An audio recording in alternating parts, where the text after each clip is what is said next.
In the last video in this series, I talked about starting with intermittent fasting when adding fasting to your health and wellness regimen.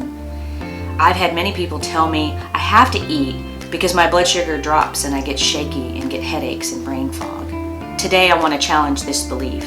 The data is pretty clear that most of the shaking, headaches, and other symptoms we initially experience during a fast isn't low blood sugar at all, but actually withdrawal. Over 65% of the American diet is processed foods, and these foods are highly addictive by design. When you make the decision to fast, you're also making a decision to break that addiction, and it is physically and mentally challenging, especially if you are new to fasting or haven't fasted in a while. When I consistently fast, I don't get any of these symptoms, and each time I fast, I am testing my blood sugar and ketone levels to have data guiding me. If you notice symptoms while fasting, I encourage you to test your blood sugar to learn more about what is actually occurring in your body. It's important to do your research, but also take time to test and learn about your own body's response to fasting. Additionally, the body is working to detox during times of fasting. So make sure that you have binding agents on board to help as the body begins releasing some of these toxins.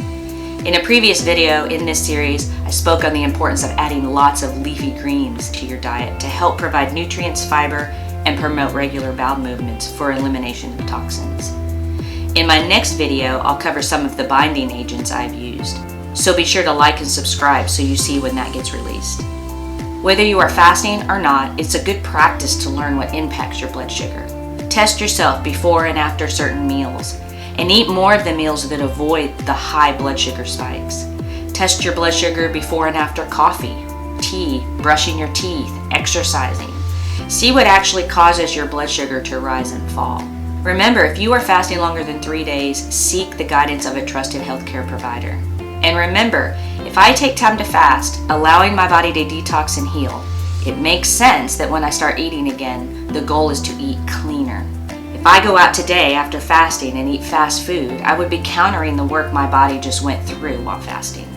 The goal is to continue to eat clean and limit exposure to stressors and toxins that lead to chronic disease.